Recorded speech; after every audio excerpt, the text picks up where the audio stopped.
Hello, and welcome to a short reading from the book The Art of Travel by Alain de Botton.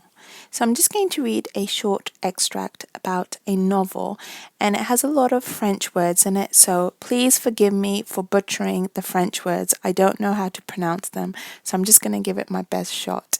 And also, I apologize in advance for stumbling across any words and stuff like that. I'm already doing it and I haven't even started it. Basically, I want to get back into reading extracts from books just to practice narrating. So I feel like if I keep thinking that it has to be perfect and I can't make any mistakes and then I have to redo it, I'm not going to do it. I'm just going to keep putting it off because I can be a bit of a perfectionist. So if I just give myself the what's the word? Now I can't think of the word. Permission. If I just give myself permission to make mistakes, to make, stumble over my words, and if I pronounce a word, wrongly, I can just pause and then say the word again. It's not a big deal. So yeah, I just really miss making these little short podcasts, and I just feel like there's this huge block preventing me from doing it because I feel like if it's not perfect, then I can't publish it.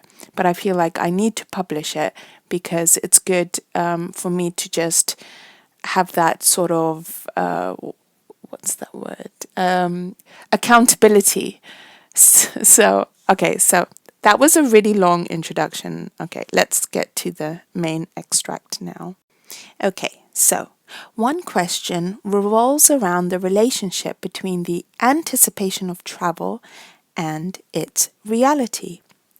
I came upon a copy of J.K. Huysman's novel A Rebels, published in 1884, whose effete and misanthropic hero, the aristocratic Duc des Esseintes, anticipated a journey to London and offered in the process an extravagantly pessimistic analysis of the difference between what we imagine of a place and what can occur when we reach it.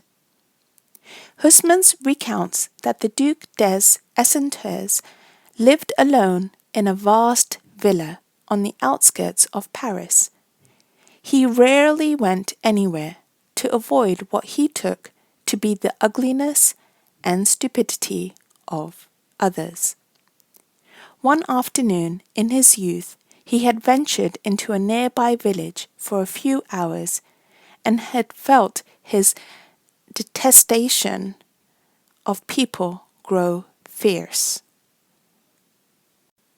Since then, he had chosen to spend his days alone in bed in his study, reading the classics of literature and moulding acerbic thoughts about humanity. However, early one morning the Duke surprised himself by an intense wish to travel to London. The desire came upon him as he sat by the fire reading a volume of Dickens. The book evoked visions of English life, which he contemplated at length and grew increasingly keen to see. Unable to withhold his excitement, he ordered his servants to pack his bags, dressed himself in a grey tweed suit, a pair of laced ankle boots, a little bowler hat, and a flax blue Inverness cape, and took the next train to Paris. Because he had time to spare before the departure of the London train, he went to Gallic Nanny's English bookshop on the Rue de Rivoli, and there bought a volume of Baedeker's Guide to London. He was thrown into delicious reveries by its terse descriptions of London's attractions. He moved on to a wine bar nearby, frequented by a largely English clientele. The atmosphere was out of Dickens. He thought of scenes where little Dorrit, Dora Copperfield, and Tom Pinch's sister, Ruth, sat in a similarly cosy, bright rooms.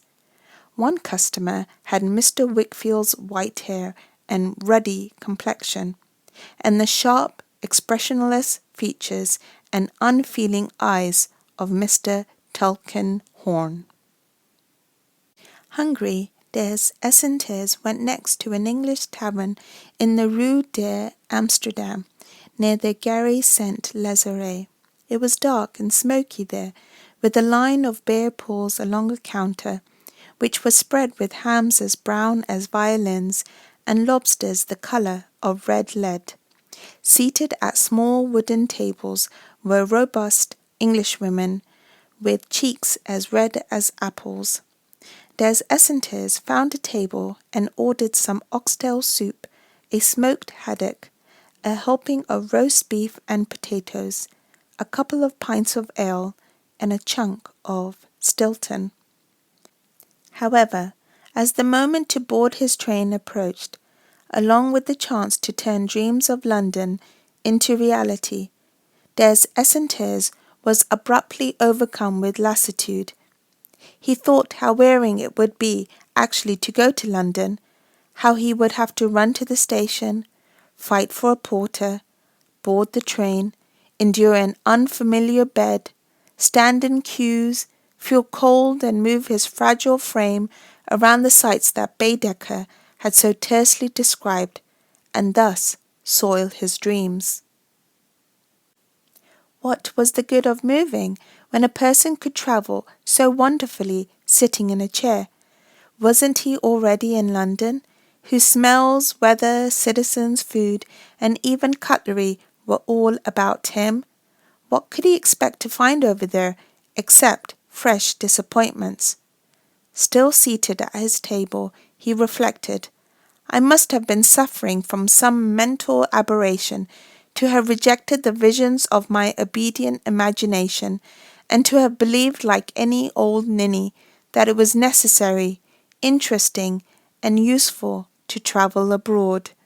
So Des Essentes paid the bill, left the tavern, and took the first train back to his villa, along with his trunks, his packages, his portmanteau, his rugs, his umbrellas, and his sticks, and never left home again. We are familiar with the notion that the reality of travel is not what we anticipate. The pessimistic school of which Des Essentes might be an honorary patron therefore argues that reality must always be disappointing. It may be truer and more rewarding to suggest that it is primarily different.